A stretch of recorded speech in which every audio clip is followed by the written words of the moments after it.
देखो एसए में पहले तो आप सबको ये पता होगा कि 250 मार्क्स का, आपको पता पेपर कैसे कैसे आते हैं। पहले प्री होता है, सुन लो, वैसे तो आपको सबको पता होगा यूपीएससी कैसे पेपर लेती है। तो पहले प्री होता है जिसमें जीएस फर्स्ट में जनरल नॉलेज के क्वेश्चन आते हैं। फिर सेकंड पेपर उसका होता है जिसे पेपर सेकंड कहते हैं, आल्सो नोन एज सीसेट, जिसमें आपकी कॉमन मैथमेटिकल और रीजनिंग एबिलिटी चेक की जाती है। उसमें मैथमेटिक्स के क्वेश्चन भी आते हैं, कॉम्प्रहेंशन के क्वेश्चन भी आते हैं, साथ के साथ रीजनिंग के भी क्वेश्चन आते हैं। यानी तर्क संगत आपका दिमाग है कि नहीं ये चेक किया जाता है। ठीक है, तर्क संगत से ज्यादा आप टाइम को मैनेज कर पाते हैं कि नहीं, और आप प्रैक्टिस करके आए हैं कि नहीं, ये ज्यादा चेक होगा। तर्क संगत तो क्या ही होता है। ठीक है, तर्क अपने आप में ही बहुत बड़ा सब्जेक्ट है, तर्क को पढ़ना इतना आसान थोड़ी ना है। Logic has its own curse with it. ठीक है, जो कहते हैं ना लॉजिक, और जरूरी नहीं है हमारा लॉजिक है दूसरों के लिए भी लॉजिकल हो। तो लॉजिक की परिभाषा तो बहुत डिफरेंट है, लेकिन आप समझिए पेपर सेकेंड में आपके एनालिटिकल स्किल्स चेक की जाती है, जैसे मैथमेटिक्स, जैसे रीजनिंग, जैसे कॉम्प्रहेंशन। इसको पास करने के बाद, प्री का पास करने के बाद आप मेंस में जाते हैं, और मेंस में पहला पेपर आपका एसए का होता है, ये भी आपको पता होगा। एसए का पेपर आता है, एसए का पेपर पहला ही पेपर किसका है, और ये 250 मार्क्स का है। इसमें 8 एसए आते हैं आपके, जिसमें से आपको 8 में से 2 एसए चुनने पड़ते हैं। इन 2 एसए में आपको मिनिमम 1000 से 1200 वर्ड, यानी 1000 to 1200 वर्ड्स लिखने पड़ेंगे। यानी एक एसए में 1200 वर्ड्स लें तो 2 एसए में 2400 वर्ड्स हो जाते हैं। यानी अराउंड आपको 1200 वर्ड लिखने में एटलीस्ट 10 से 12 पेज लगेंगे मैडम। कितने? 10 से 12 पेज। तो 10 से 12 पेज का एक एस्से लिखेंगे, फिर दूसरा 10 से 12 पेज का दूसरा एस्से लिखेंगे। तो कुल मिलाकर 24 पेज आपको भरने हैं 3 घंटे में, जो कि भरना आसान है नहीं। डीडीएलजे भी नहीं लिखना वहां पर, तो भरना आसान है। ठीक है, भरना आसान है। अभी भरवाऊंगा, रुक जा, देखूंगा मैं कितना बढ़ेगी। तो आप समझिए 10 से 12 पेज। 10 से 12 पेज क्यों कहा है? क्योंकि एक नॉर्मल हैंड राइटिंग, एक नॉर्मल हैंड राइटिंग, एक पेज पे दूसरे पेज पे, एक पेज पे आप कितने वर्ड्स लिख दे सकते हैं? 100 के अराउंड। 120 तो बिल्कुल ही बउआ बउआ लिख रहा है तो होगा। मेरा कहने का मतलब 120, 100 पेज, 100 वर्ड्स लिख सकते हैं। तो ऐसे करके 10 पेज, 10 से 12 पेज आपको कवर करने पड़ेंगे, तभी तो 1000 से 1200 वर्ड्स होंगे। समझ में आया? तो ऐसे करके कितने पेज होंगे टोटल? 20 से 24 पेज भरने हैं। तो आप याद रखिए, पहले तो 3 घंटे में 24 पेज भरने की आदत होनी चाहिए एवरीवन। दूसरी चीज हम जो यहां पर बताना चाहते हैं मेन आपको, ये 250 नंबर मार्क्स, एक बात समझ लीजिए, ये आपके गेम चेंजर होंगे। क्योंकि ऐसे एक कोहेरेंसी का क्वेश्चन है। कोहेरेंसी मतलब ये होता है, ये पर्सनैलिटी का क्वेश्चन है एक तरह से। मैं अगर आपसे कहूं कि वुमेन एम्पावरमेंट पे कुछ शब्द बोल, तो शुरुआत में 5 मिनट ये बहुत अच्छी अच्छी बातें करेगा, कहेगा वुमेन्स को इक्वल अधिकार मिलने चाहिए। मैं कहूंगा तूने अपनी बहन को दिए? कहा अपने पापा से 50% जायदाद नाम कर दो उनके? कहा एक बार भी? तो कहेगा नहीं कहा। तो धीरे धीरे इसकी पर्सनैलिटी रिवील होगी। 5 मिनट में तो अच्छा ही बोलेगा ये। जब मैं कहूंगा ना लगातार 2 घंटे बोल, तब पता चलेगा हु इज रियल चिंटू। समझ में आई बात? तो ये रियलिटी चेक है। रियलिटी चेक मतलब पर्सनैलिटी चेक। ये आपसे 1.5 घंटे आपसे लिखवाकर, एक ऐसे 1.5 घंटे लिखवाकर आपकी पर्सनैलिटी चेक करना चाह रहा है। ये आपका थिंकिंग लेवल चेक करना चाह रहा है। ये आपकी वैल्यूएशन चेक करना चाहता है कि आपकी वैल्यू क्या है। तो ऐसे जो टॉपिक है, आप समझ लीजिए it is going to check your personality. तो आप जो भी लिखें बहुत कंक्रीट लिखें, अभी बताएंगे भी कैसे लिखना है।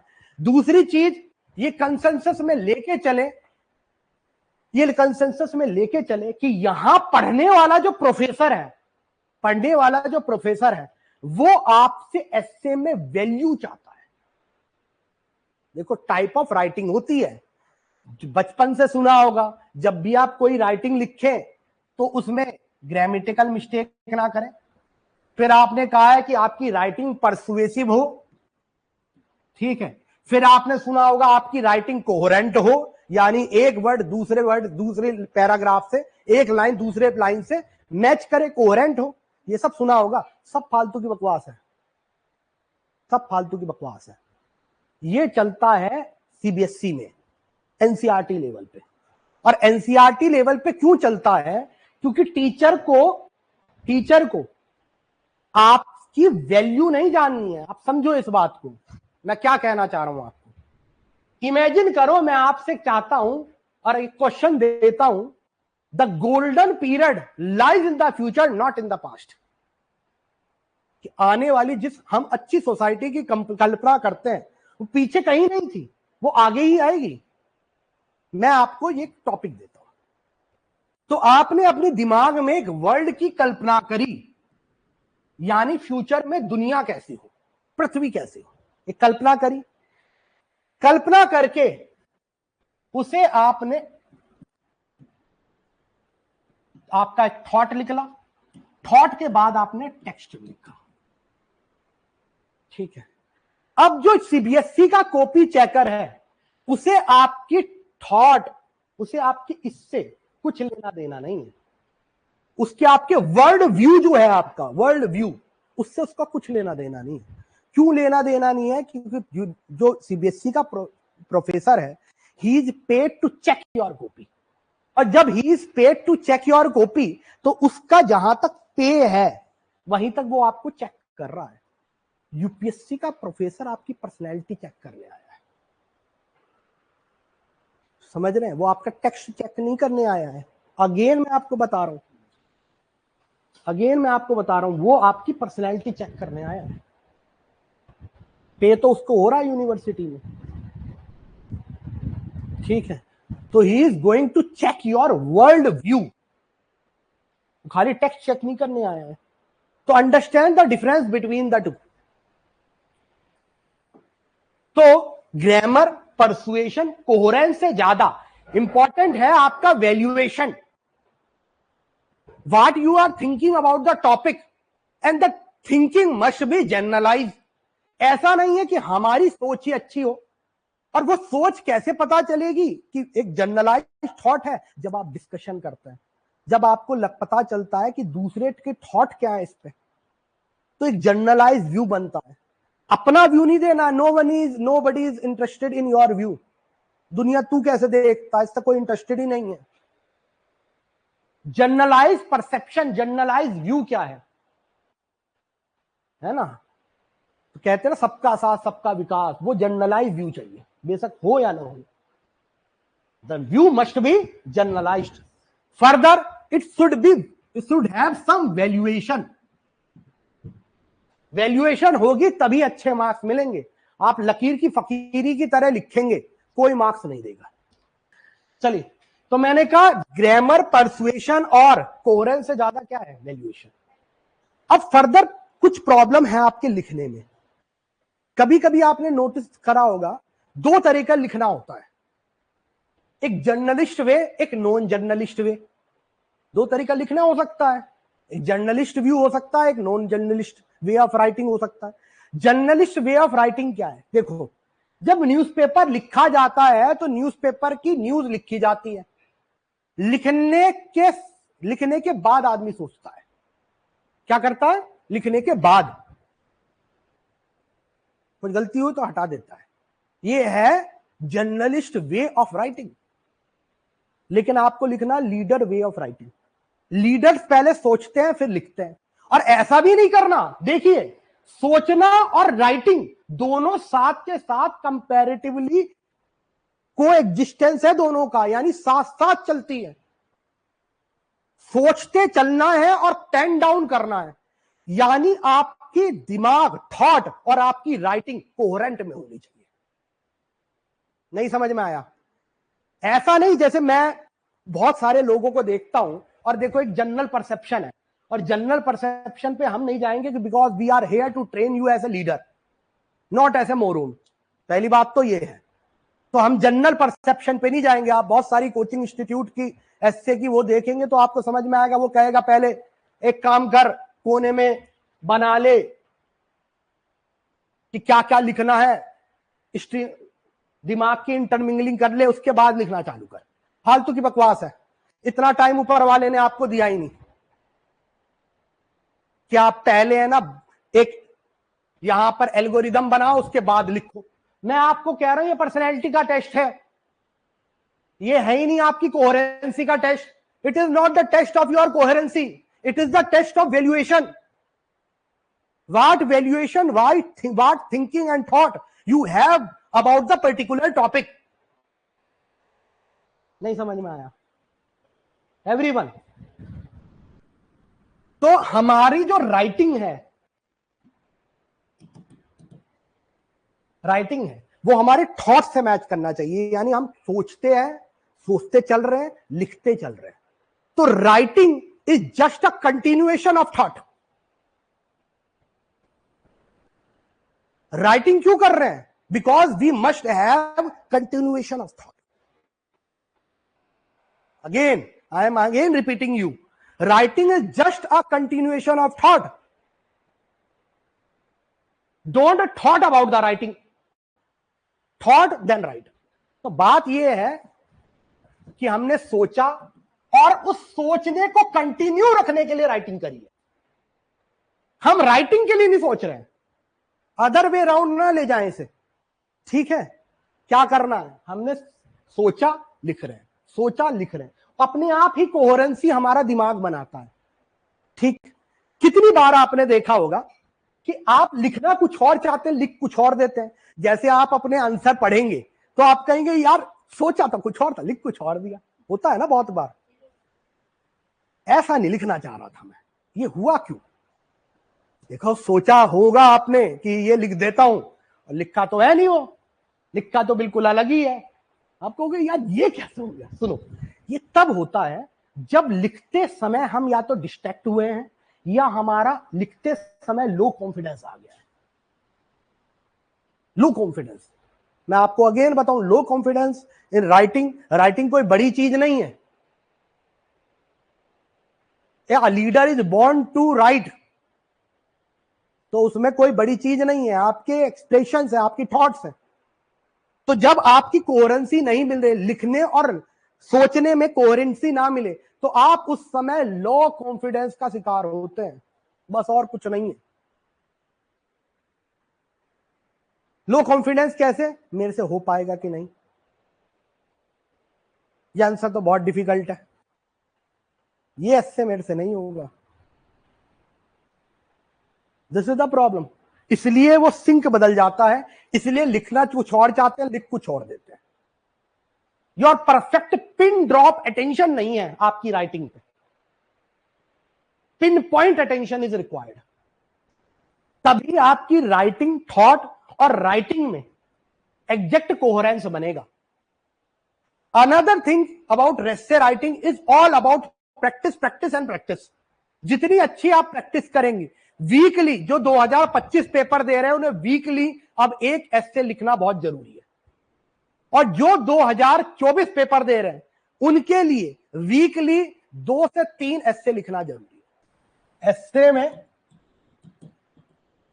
तो आप कैसे अपनी थॉट और राइटिंग में कोहेरेंस बनाएंगे? Pin point attention, pin point attention, 100% attention. यानी जब ऐसे कर रहे हैं, no more thought other than the topic. Politician से आपको एक बात सीखनी चाहिए, मैं बताऊं, पॉलिटिशियंस आर द इंडिया में जो पॉलिटिक्स करता है वो दुनिया का कोई भी काम कर सकता है भाई। It's such a competitive environment you are doing the politics, such a competitive environment. क्यों?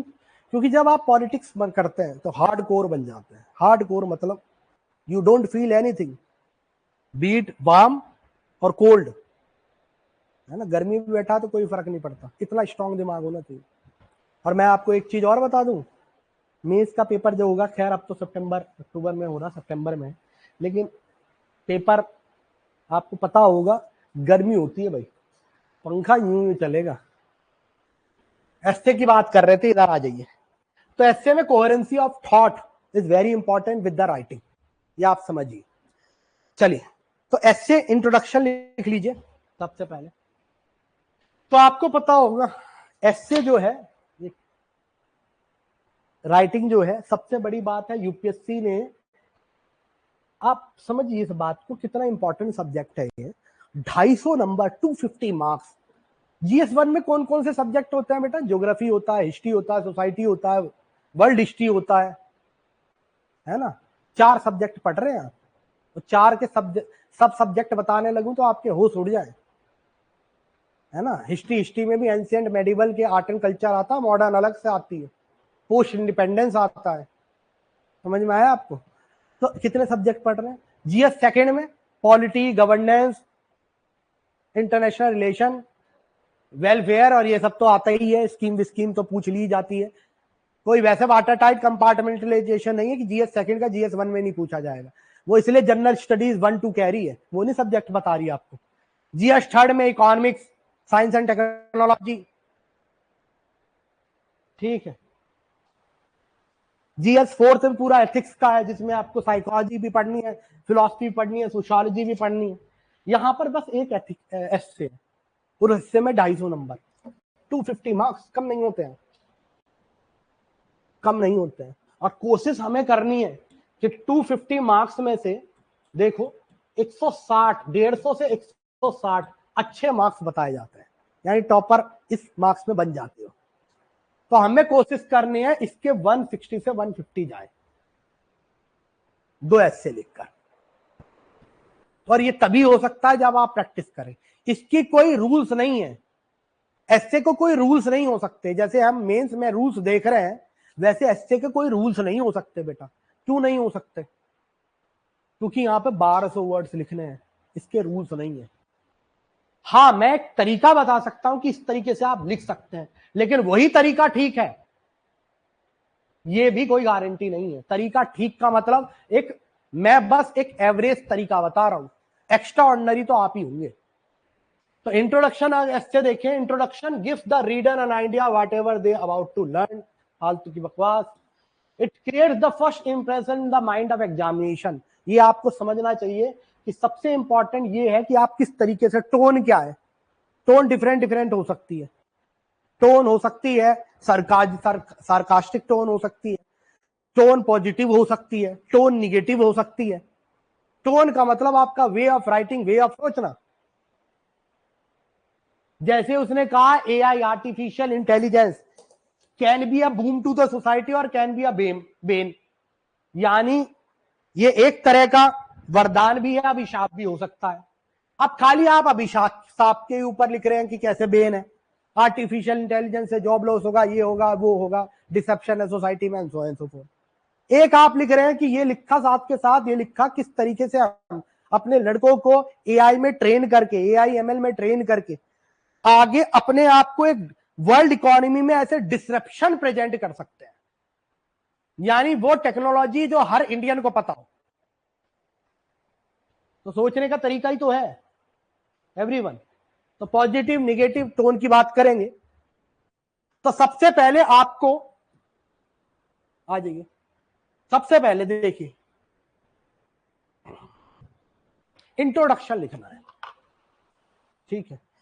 इंट्रोडक्शन यहां पर और प्री के जो आप प्रीलिम्स के जो क्वेश्चन लिखते हैं उसके इंट्रोडक्शन में थोड़ी प्रॉब्लम है। प्री में जब आप प्री कह रहे हैं, मेंस में जो आप जीएस के इंट्रोडक्शन लिखते हैं, जीएस 1, 2, 3 के, उसमें हमने बताया था हिस्टोरिकल लिख दो, कोई करंट अफेयर्स बता दो, ऐतिहासिक कोई इंट्रोडक्शन बता दो, फिर मैंने बताया कोई रेटोरिक बता दो, ठीक है, कोई फैक्ट बेस्ड इंट्रोडक्शन दे दो, डेफिनेशन बेस्ड इंट्रोडक्शन दे दो। यहां ऐसा नहीं चलेगा। यहां इंट्रोडक्शन का मतलब है इंट्रोड्यूसिंग द टॉपिक। क्या? Introduction of topic.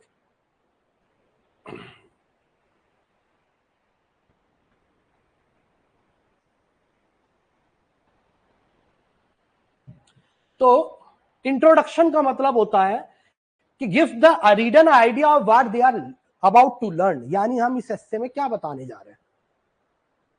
दूसरी चीज, इंट्रोडक्शन में आपको यह दिखाना है कि आपने जो टॉपिक हमें दिया गया है आपने इसे अच्छे से अंडरस्टूड कर लिया। इशू कोई भी इशू दिया है गया, प्रॉब्लम दी गई है, उसे ब्रीफ करना, किसी तरह रीडर में क्यूरियोसिटी जगाना, रीडर में क्यूरियोसिटी जगाना। और क्यूरियोसिटी जगेगी कैसे? जब आप उसे कोई एनेक्डोट देंगे, कोई आप कोट देंगे, poverty is the worst kind of violence, prove the violence, how it can be a violence। बच्चे को शिक्षा से दूर रखता है, हेल्थ से दूर रखता है, बेसिक सैनिटेशन से दूर रखता है, जो प्रोडक्टिविटी है उससे दूर रखता है। तो give the some sort of curiosity to the reader, जिससे कि वो फर्दर रीड करे, फर्दर आपको अप्रिशिएट करे। क्यूरियस समझते हैं, जानने के लिए जागरूक हो कि अंदर क्या है और क्या है, क्यूरियोसिटी दिखाइए उसे। फर्दर टोन भी बताइए कि देखिए टोन मैं बताऊंगा अभी, टोन कैसे सेट कर रहे हैं। अभी शुरुआत के लिए आप पॉजिटिव टोन ही रखेंगे।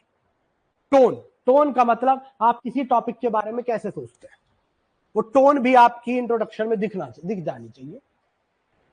उसके बाद बॉडी ऑफ एस्से, जिसे मेन बॉडी कहते हैं। यहां पर हमें थीसिस, एंटीथीसिस, डायलेक्टिसिज्म, थीसिस समझते हैं, किसी चीज को अप्रिशिएट करना, उसके बाद उस चीज को रिजेक्ट करना। थीसिस, एंटीथीसिस, डायलेक्टिसिज्म, दोनों को सब्स्यूम कर देना। ठीक है, तो बॉडी में आपको ऐसा करना है। और वो बॉडी में कैसे लिखेंगे उसका एक तरीका है कि बॉडी में आप एक तरीका बता देता हूं मैं, एस्से में कैसे बॉडी लिखें।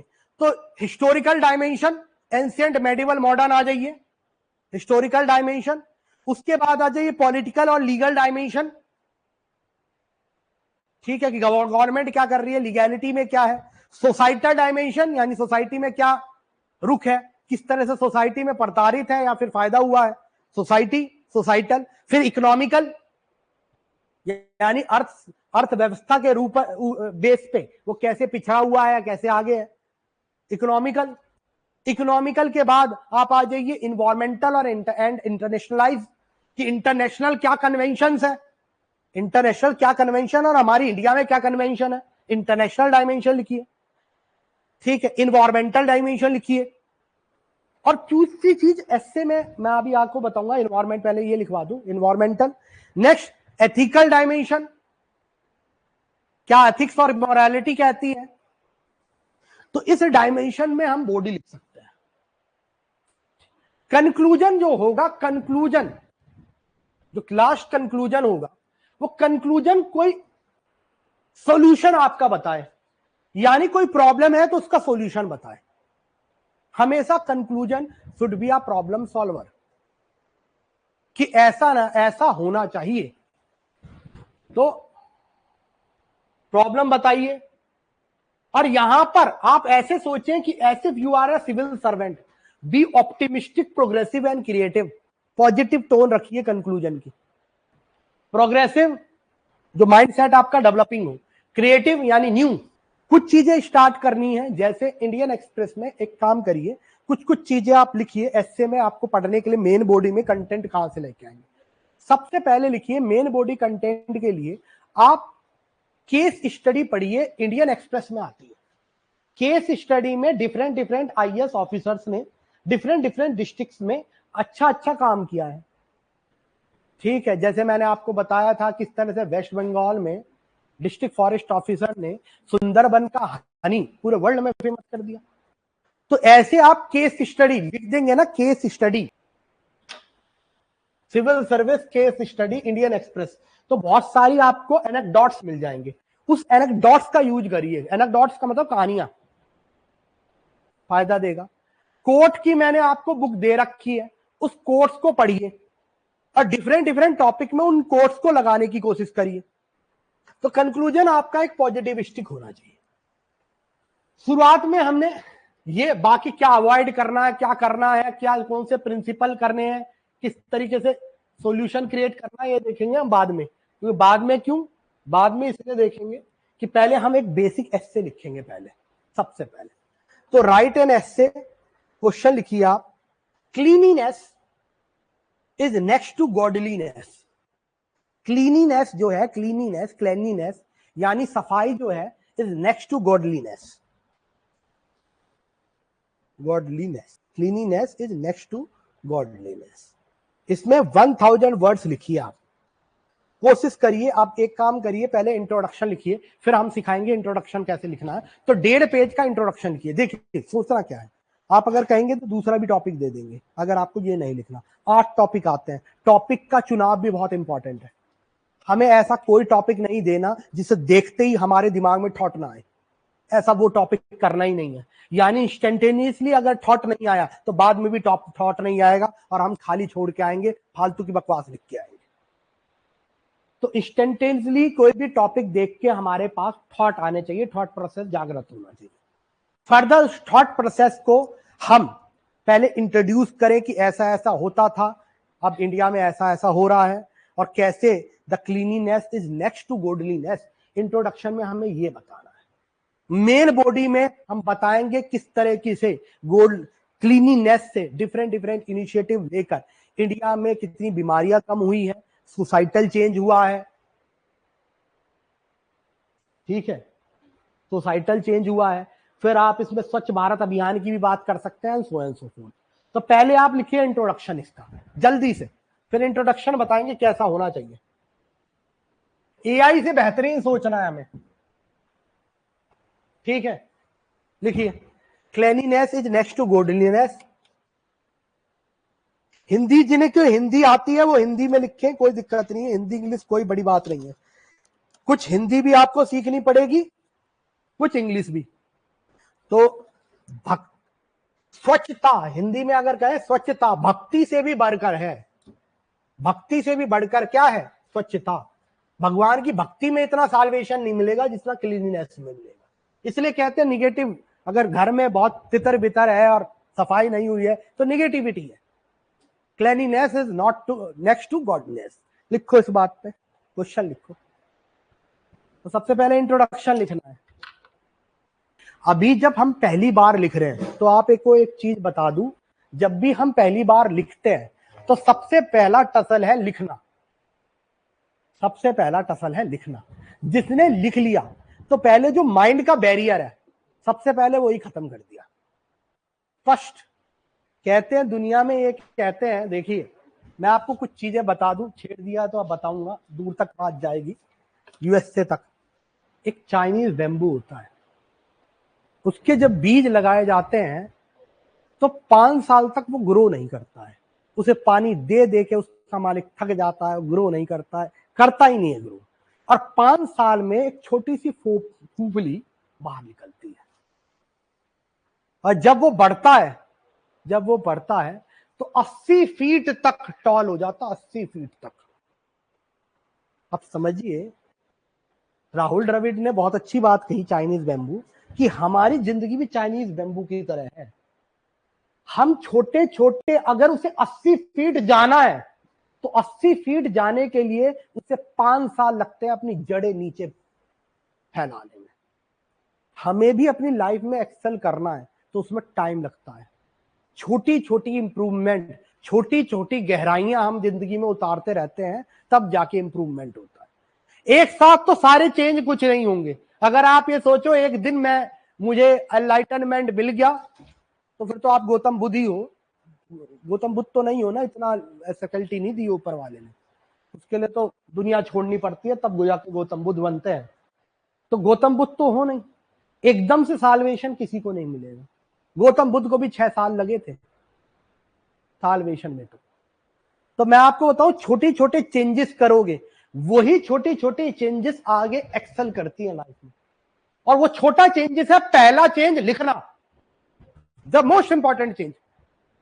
और ये सब अप्रिशिएटेड है। और सच, आप सब बैठो, आप सब जो यहां पे बैठे हो, you are much more capable to crack the examination. वो आपकी लिखना ही दिखा दिया है। आप लिखते ही नहीं, आपका लेवल ही नहीं होता तो वो लिख ही नहीं पाते आप। आपने लिखा, ये प्रूव करता है आपका परसिवरेंस। पहला छोटा चेंज, और छोटे छोटे चेंज से ही आप आगे एक्सेल करेंगे। हर दिन सोचिए कि मैं एक अच्छी अच्छी अच्छाई, छोटी छोटी हैबिट जो हमें एक्सेल करती है, जिसे कहते हैं द पावर, एक बुक लिखी गई है पावर ऑफ स्मॉल हैबिट्स, बड़ी अच्छी बुक है, स्मॉल हैबिट है या नाम उसका एटॉमिक हैबिट्स, उससे बड़ी अच्छी बुक है वो। मैंने वो इस पे सुनी थी, जो ऑडियो बुक पे, अमेजोन का है जो, हाँ ऑडिबल, ऑडिबल पे सुनी थी। खैर कुकू तो फ्रॉड है, खैर सारी घटिया बुक दुनिया की जो है गरीबों वाली तो सब कुकू पर है 5 पॉइंट सम्मन, अबे कोई बुक है वो पढ़ने वाली, बेशर्मी है वो। तो ऑडिबल पे मैंने वो बुक पढ़ी थी, जा रहा था तो सुन ली, बहुत अच्छी बुक है वो भी। तो छोटी छोटी जब आप जिंदगी में छोटी छोटी हैबिट अपनी अच्छी करते रहते हैं तो ये आपको आगे ले जाता है। छोटी छोटी मिस्टेक आपको बहुत पीछे ले जाती है। और मैं आपको बताऊं, हैबिट या आदतें या जो स्टेप्स होते हैं वो हमेशा छोटे ही हो सकते हैं। बड़े स्टेप लेकर अगर आप ये सोचो कि मैं एक्सेल कर जाऊंगा, नहीं होगा। बड़े स्टेप से कुछ नहीं होता जिंदगी में, कुछ भी बड़ा नहीं होता। बड़े स्टेप से बात है, आप एक दिन, 2 दिन, तीसरे दिन आपकी बॉडी रजिस्टर करने लगेगी। अब उठते हो आप 8-9 बजे, सोचो 4 बजे ही उठूंगा सुबह सुबह, क्योंकि किसी बागर बिल्ले ने आपको ऐसा कह दिया कि सुबह उठने से ही जिंदगी चेंज होती है, तो आप 4 बजे उठने लगे। एक दिन उठोगे, दूसरे दिन उठोगे, तीसरे दिन बॉडी रजिस्टर कर देगी, बीमार और पड़ जाएगा। तो change is always atomic, small, और वो आज छोटे चेंज ही लाइफ में एक्सेल करते हैं, याद रखें ये बात हमेशा। ठीक है, तो चाइनीज बैम्बू लिख लो, चाहे एक बात लिख लो, इस बात को लिखो, इस बात को उसी से लिखवा रहा हूं बुक से, कोने में लिखो, 2-3 बात लिखवा देता हूं। कुछ बातें लिख लिया करो अपनी जिंदगी में, जरूरी है। लिखो, the are small consistence, are small consistent action are हमारा, आपकी छोटी छोटी जीतें मिलकर ही एक महान सफलता की ओर ले जाती है। इंग्लिश में लिखो, are small consistent action may not yield immediate visible result,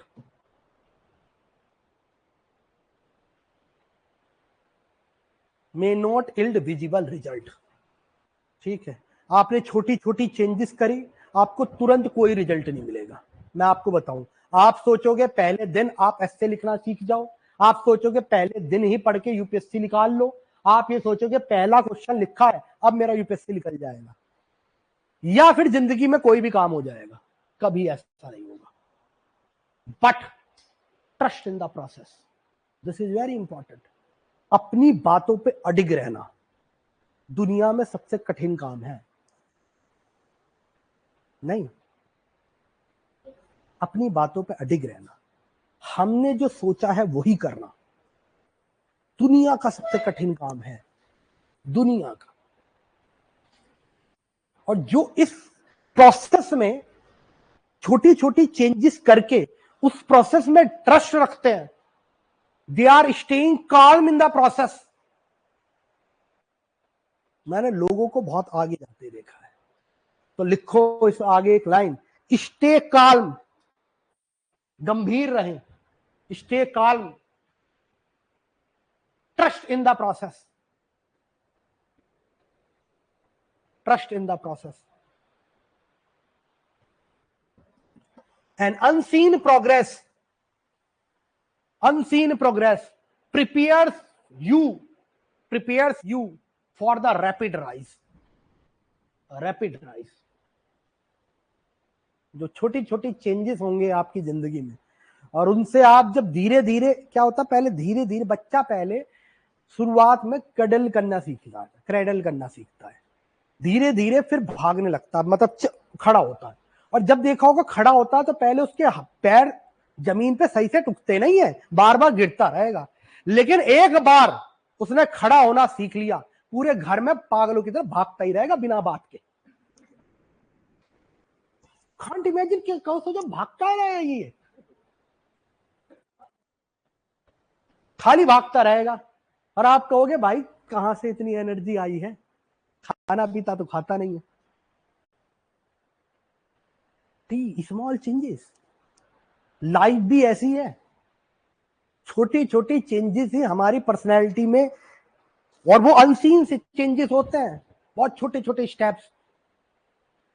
जैसे वो बहुत सारी स्टेप्स हो सकते हैं, जैसे कंसिस्टेंटली आंसर राइटिंग करना, कंसिस्टेंटली है, छोटा स्टेप है, एक दिन लिखना, दूसरे दिन लिखना, तीसरे दिन मन नहीं कर रहा तो भी लिखना, चौथे दिन बिल्कुल फ्रस्ट्रेट हो गए वो फिर भी लिखना, फिर भी टीचर डांट रहा है इतना लिखने के बाद, फिर भी लिखना, कंसिस्टेंसी, और it will give you a drastic result. मैं आपको बता रहा हूं, ऐसी बैड हैबिटेड होते हैं। अब देखो हम अपनी बॉडी में, जैसे देखा होगा बैड हैबिट आपने देखा होगा, जो बैड हैबिट होती है, टॉक्सिक हैबिट होती है, वो भी टॉक्सिक रिजल्ट देती है। छोटे छोटी गलत निगेटिव चॉइस हमेशा टॉक्सिक रिजल्ट देगी, और ये 1% ही होता है टॉक्सिक रिजल्ट। जैसे खाना खाने का मन कर रहा, बर्गर, वो गंदे पाल्मोलिन ऑयल में बना हुआ, मुंह का चटोरा, और उसे बर्गर खाना ही खाना है। तो समझिए इस बात को कि हमेशा छोटे छोटे जो भी निगेटिव आप चीज करेंगे, it will result into toxic result, it will result into cholesterol. और आपको पता है, वो आदमी को अपनी हर बुरी और गलत आदतें पता है। आप अपने जीवन के खुद निर्माता है। मैं आपको बता दूं, कोई टीचर पास नहीं कराएगा आपको यूपीएससी, मैं ये खुद बता रहा हूं। अगर आप में करंट नहीं है तो कोई भी आपका ट्रांसफार्मर नहीं चालू कर सकता, ठीक है, करंट वो आप में ही होगा। आप ये सोचो इसका लेक्चर उसका लेक्चर ये और वो, कोई पेपर क्लियर कराए कोई नहीं कराए, खुद ही करोगे। हम तो बस पाथ दिखा सकते हैं, इस रास्ते चलना है, पढ़ने का तरीका सिखा सकते हैं, वो आप ही करेंगे। आप अपने जीवन के स्वयं निर्माता हैं, कोई नहीं आएगा आपको बचाने इस टीम वर्ल्ड में। तो मोटिवेटेड कैसे रहे, मैंने अगेन कहा, मोटिवेटेड आप जब अपनी लाइफ किसी पर्पस के लिए जिएंगे तो आप हमेशा मोटिवेटेड रहेंगे। खुद के लिए जिएंगे हमेशा डिप्रेस रहेंगे। आप समझ लीजिए, लेड अ पर्पसफुल लाइफ। किसी बहुत बड़े फिलोसफर ने बात कही है, the purpose of life should be a purposeful life. Purpose जो होना चाहिए लाइफ का, वो एक पर्पसफुल लाइफ होना चाहिए, वरना लाइफ का कोई मतलब ही नहीं है। वैसे भी आप भी तो जी रहे हैं, और देखा जाए स्ट्रीक होकर भी जी रहा। मैं ये नहीं कह रहा स्ट्रीक होकर मोरोन है या कुछ ऐसा है, मेरा कहने का मतलब आप दूसरों से डिफरेंट क्यों है, अपने लिए तो हर कोई जी रहा है। अगर मान लो यहाँ पे ईटा भी उठा रहा है इतनी दोपहरी में, तो उसकी मानसिकता, बात ये है, मानसिकता की बात कर रहे हैं।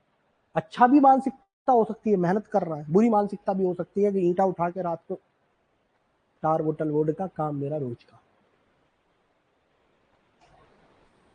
तो हम दूसरों से डिफरेंट क्यों हैं, क्योंकि हमारी मेंटल कैपेबिलिटी दूसरों से अलग है, हम दूसरों से अलग सोचते हैं, हम कंपटीशन से अलग है, उस मैड रेस से अलग है जो दुनिया को ऐसे देखती है ऐसे वो दुनिया की दुश्मन है। थार वाला और स्कॉर्पियो वाला आपस में गाड़ी लड़ा रहा और लड़ रहे हैं रोड पर, देखा होगा। इन पागल भीड़ से हम अलग हैं। आई हैव अ पर्पस, और पर्पस क्या, वो कुछ भी हो सकता है। बच्चों की पढ़ाई, वो कुछ भी हो सकता है कि मेरे इस पूरे एरिया का कल्याण, वेलफेयर, वो कुछ भी हो सकता है, मेरी कास्ट की भलाई, कुछ भी हो सकता है। पर्पस होना बहुत जरूरी है। मेरे को अपने पेरेंट्स की स्थिति सुधारना, ये भी एक पर्पस हो सकता है। मुझे अपने बच्चों के लिए अच्छा करना, ये भी एक पर्पस हो सकता है। तो always have a purposeful life, and purpose should be align from the sufferings of others. खुद का दुख तो दुख है ही, खुद का दुख सोचते रहेगी जिंदगी भर, दुखी रहेगा, खुद का तो कोई दुखी नहीं होता।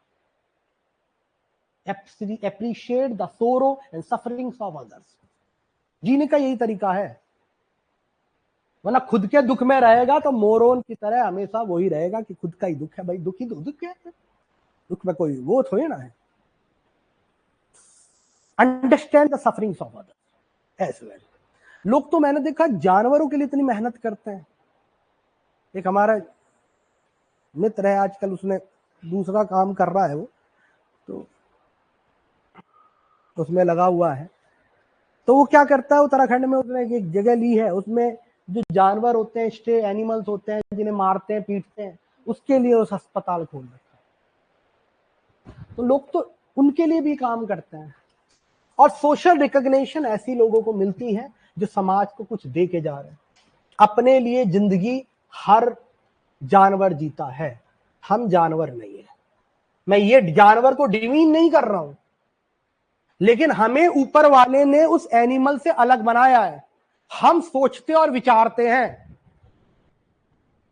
एक कुत्ता समाज के कल्याण की बात नहीं कर सकता है, क्योंकि ऊपर वाले ने उसे ऐसी विचारधारा नहीं दी है, उसकी ऐसी फैकल्टी नहीं है। लेकिन ऊपर वाले ने हमें कोई विचारधारा दी है, हमें कोई मस्तिष्क दिया है, तो उसका कुछ रीजन है। दुनिया में, नेचर में हर चीज का रीजन है, ये भी मैं आपको बता दूं। हर चीज रीजन है। मैंने रेन डियर की कहानी सुनाई थी आपको। तो रेन डियर का घास खाना आपकी जिंदगी बचाता है, नेचर ने इतना भी फिक्स कर रखा है। रेन डियर अगर अंटार्कटिक में घास ना खाए तो सफेद चादर जो बर्फ की है वो हरी हो जाए, एल्बिडो कम हो जाए, और एल्बिडो कम होने के कारण सारी बर्फ पिघल जाए।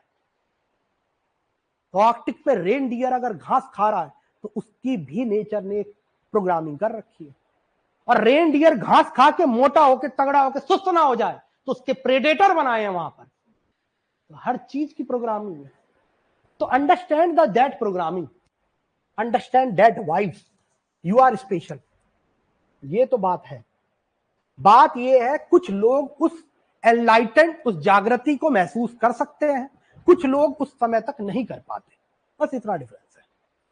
You all are special, special in different different capabilities. तो सबसे पहले तो ये आप समझ लीजिए कि you are born special, you are not morals.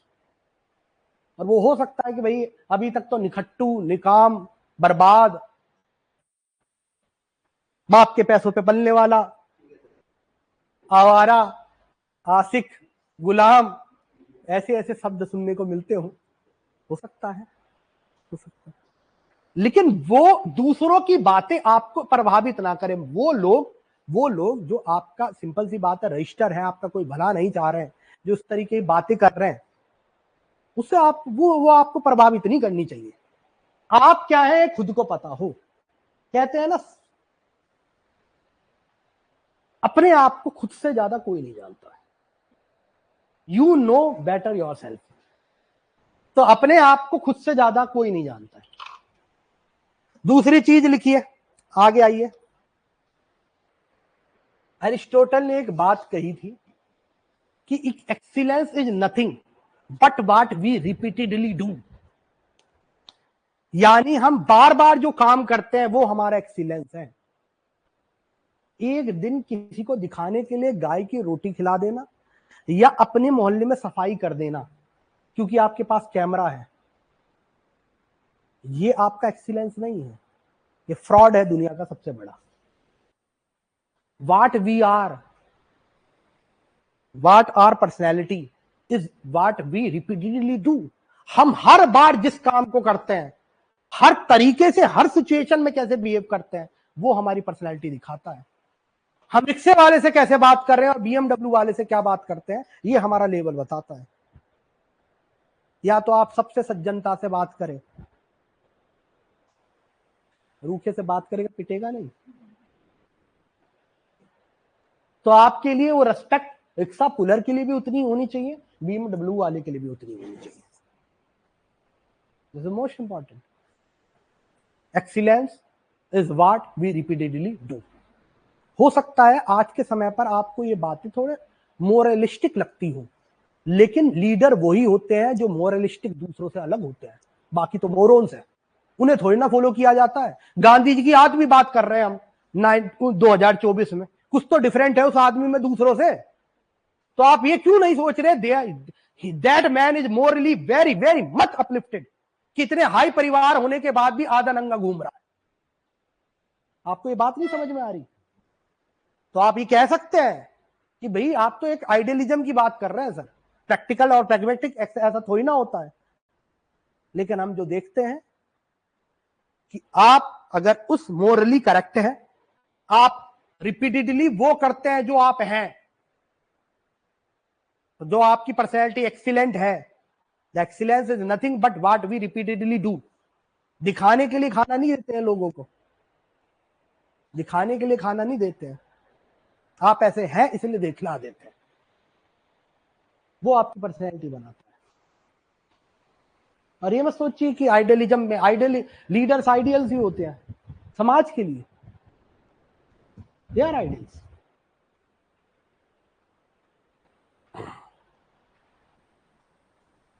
तो लिख लो एक और लाइन,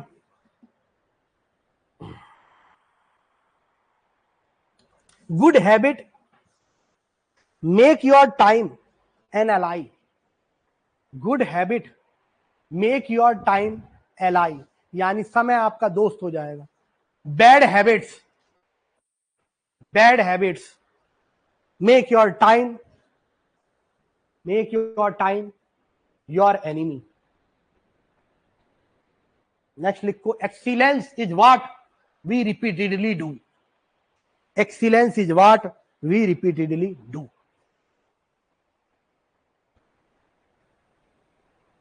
वी रिपीटेडली डू। तो माइन्यूट चेंज करिए। सबसे पहला माइन्यूट चेंज लिखना, आदत बना लीजिए लिखने की। मैं आपको बताऊं, लिखना, अगेन लिखना, अपने थॉट प्रोसेस को लिखा करें। मैंने जब नए बच्चे आए थे तो मैंने कहा भी था आप डायरी लिखा करें, अपने थॉट को लिखा करें, चीजों को लिखा करें, अच्छी आदत होती है। और ये छोटे छोटे चेंजेस ही बड़ा चमत्कार करते हैं। क्लीनिनेस में आपको क्या करना चाहिए था, सिंपल करना चाहिए था कि आपको क्लीनिनेस को कनेक्ट करना था, how it is connected to godliness, बस। हाँ, स्पिरिचुअलिटी और गोल्डलीनेस।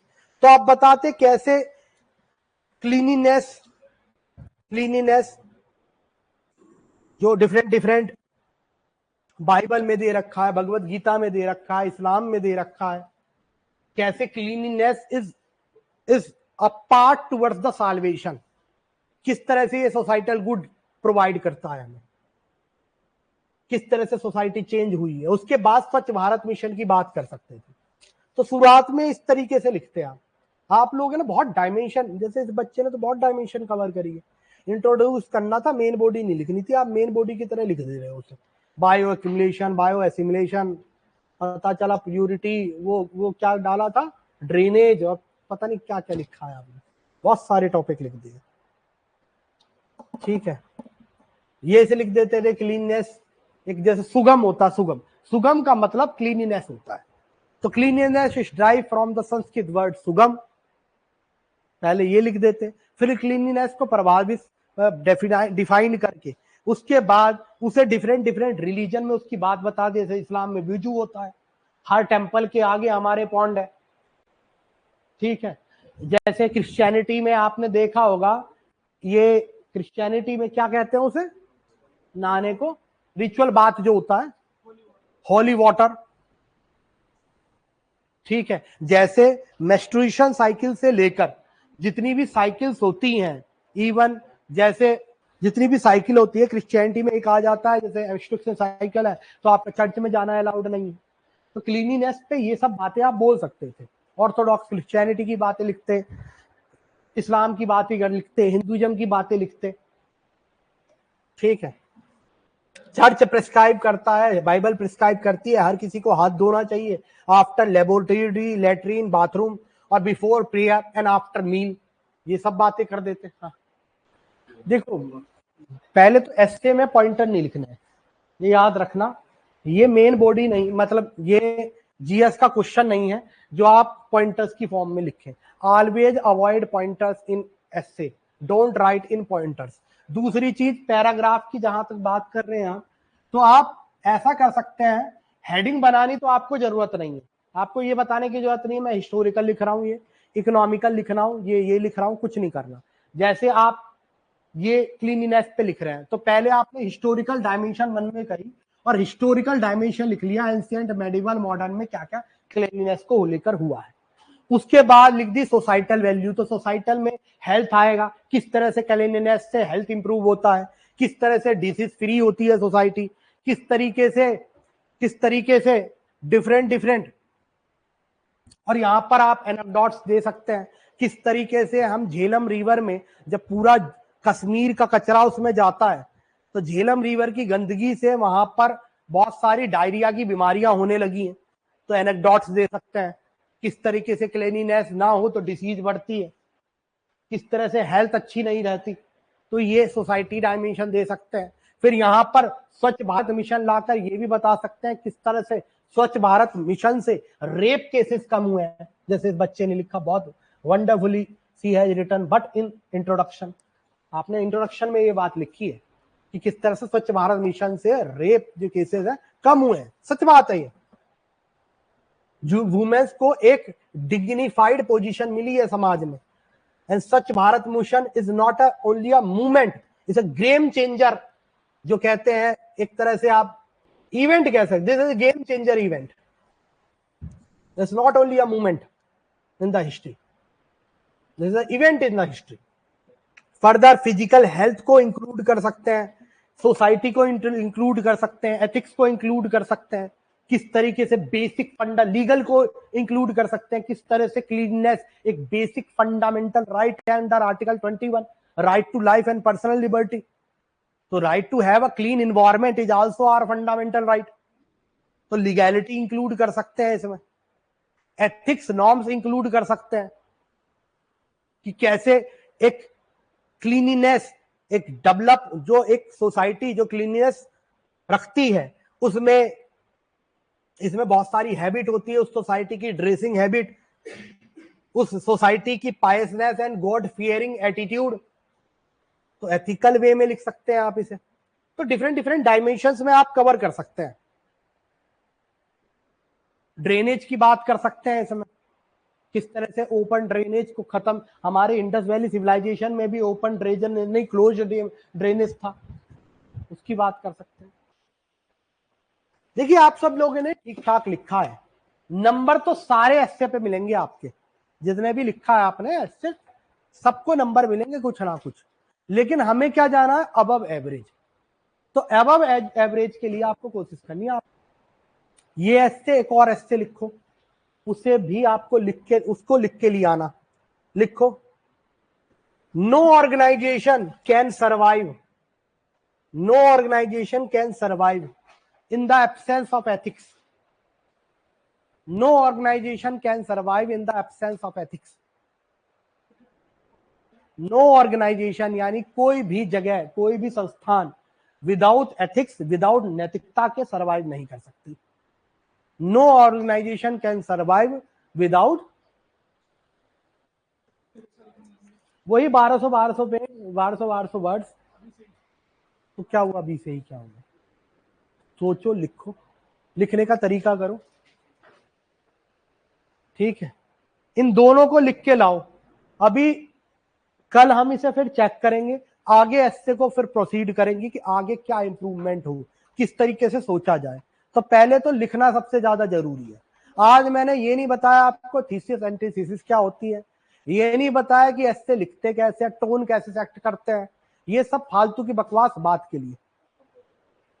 जैसे पहले हमने मेंस के जीएस के आंसर लिखवाए ना, तभी तो आपको टेम्पलेट दिए, पहले लिखोगे ही नहीं तो टेम्पलेट कौन से तीर मार देंगे, तो पहले आप लिख लेंगे। तो कल इन दोनों एस्से को लिख के आएंगे। और मैं एक बात बताऊं, लिखने का यानी प्रैक्टिस से इंपॉर्टेंट दुनिया में कुछ भी नहीं है। जो हम रूल बाउंड चीजें लिखते हैं, rules are nothing in comparison to thought process. Rule bound जब हम चीजें लिखते हैं वो स्कूली बातें होती हैं, बच्चों के इस लेवल की होती हैं, वो 9th 10th 11th 12th तक की बात रूल बाउंड होती है। आप उस जमाने में कदम रख चुके हैं, उस पेपर की तैयारी कर रहे हैं जो रूल बाउंड नहीं है। रूल बाउंड का मतलब यहां पर आपके रूल कोई चेक नहीं कर रहा है, आपकी लीडरशिप क्वालिटी वैल्यूएशन चेक कर रहा है। अगेन इसलिए आप देखो, वो रूल बताने ना बताने से कोई फायदा नहीं। अल्टीमेटली जो आप लिखेंगे वही हेल्प करेगा। लास्ट में एस्से में मैं 26 टॉपिक दे दूंगा, उससे बाहर एस्से नहीं आएगा। तो बाद में at the last of the moment मैं 25 से 26 टॉपिक लिखवा दूंगा, उससे बाहर एस्से नहीं आएगा। लेकिन उसके लिए आप लिख के लाएंगे, ये 2-3 चीजें लिख के लाएंगे, ठीक है। उनकी प्रैक्टिस कर लीजिएगा, 8 में से वो 2 टॉपिक मिल जाएंगे, लिख के आ जाइएगा, काम खत्म।